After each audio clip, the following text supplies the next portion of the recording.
दोस्तों, यदि आपको जानना है कि कोई भी देश तरक्की कर रहा है या फिर नहीं, तो आप इस बात का अंदाजा इस तरीके से लगा सकते हैं कि उस पर्टिकुलर देश के लिए कोई दूसरा देश अपने नियम कानून बदलने के लिए तैयार हो चुका है। और आप ये बात जानकर के हैरान मत होइएगा कि हम भारत की बात कर रहे हैं, जहां पर आज भारत से दोस्ती बढ़ाने के लिए दो देशों ने अपने नियम कानून पूरी तरीके से बदल दिए हैं। सालों पुरानी चली आ रही प्रथा को पूरी तरीके से बदला जा चुका है ताकि भारत के साथ रिश्ते और ज्यादा मजबूत किए जा सके। जहाँ एक सीधा सीधा मैसेज देने की कोशिश की जा रही है कि यदि भारत के साथ रिश्ते अच्छे नहीं रखे गए तो आगे चल के कई देशों को दिक्कतों का सामना करना पड़ सकता है। और यदि इन सब के बावजूद भी भारत की तरक्की का कोई बड़ा सबूत आपको चाहिए तो आप ये वीडियो छोड़ सकते हैं। बाकी लोग अंत तक जरूर बने रहिएगा। पूरी रिपोर्ट एक छोटे से वीडियो में समझते हैं। बस हमें सपोर्ट करने के लिए इस वीडियो को छोटा सा लाइक और चैनल को सब्सक्राइब जरूर कीजिएगा। दोस्तों, हम बात कर रहे हैं जर्मनी की, जिसके नियम कानून कुछ इस तरीके से हैं कि वो अपने द्वारा तैयार किए गए हथियारों को कुछ गिने चुने देशों को ही एक्सपोर्ट करेंगे। खासकर वो जो गन्स का इस्तेमाल करते हैं वो कुछ लिमिटेड नाटो के देश और यूरोपीय देशों को एक्सपोर्ट किए जाते हैं। इसके अलावा वो ना इनका प्रोडक्शन बड़े स्तर पर करते हैं, ना ही एक्सपोर्ट करते हैं। लेकिन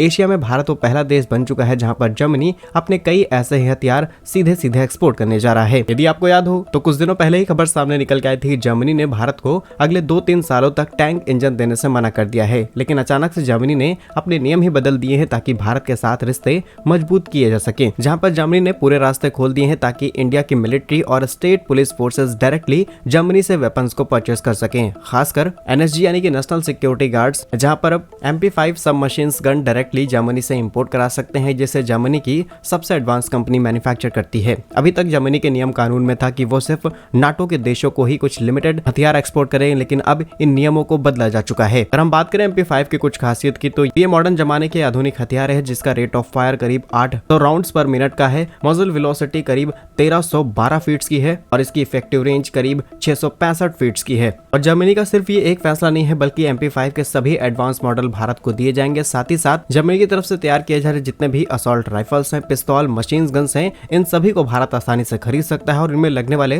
कंपोनेंट्स को भी हम डायरेक्ट मंगा करके असेंबल कर सकते हैं। और बात की जाए उस दूसरे देश की जिसने भारत के लिए नियम कानून बदले हैं, तो वो देश है जापान। जापान के संविधान में लिखा है कि जापान अपने हथियारों को किसी भी देश को एक्सपोर्ट नहीं करेगा। बस उसमें कुछ एक्सेप्शंस के बावजूद भी जापान ने रिसेंटली भारत को अपने सबसे एडवांस टेलीकम्युनिकेशन, खासकर वॉरशिप्स और शिप में टेलीकम्युनिकेशन करने के लिए जिस टेलीकम्युनिकेशन मशीन का इस्तेमाल किया जाता है उसे एक्सपोर्ट कर दिया है। और ना सिर्फ एक्सपोर्ट किया है बल्कि टेक्नोलॉजी देने का भी प्रॉमिस कर दिया है। अगर हम उस टेक्नोलॉजी की बात करें तो पूरे एक शिप के ऊपर तमाम टावर्स लगे होते हैं और उस पूरे टावर्स को मर्ज करके जापान ने एक ही सिंगल टावर में कन्वर्ट किया है, जिसे न सिर्फ बनाना आसान है बल्कि इस्तेमाल भी बहुत ज्यादा आसान है। और वो अब भारत के पास आ चुका है। जापान ने अपने नियम को बदलते हुए भारत को ये टेक्नोलॉजी भेज दी है। तो कुछ इस तरीके से भारत की लोकप्रियता दुनिया भर में बढ़ रही है, जहां पर आधुनिक से आधुनिक देश भारत के लिए नियम कानून बदलने के लिए तैयार हो चुके हैं। यदि आप भारत के इस तरह से खुश हैं तो कमेंट बॉक्स में जय भारत जरूर लिखिएगा। भारत कैसे ही यूजफुल एंड इन्फॉर्मेटिव वीडियोस पाने के वीडियो को लाइक और चैनल को सब्सक्राइब जरूर करें। वंदे मातरम, भारत माता की जय।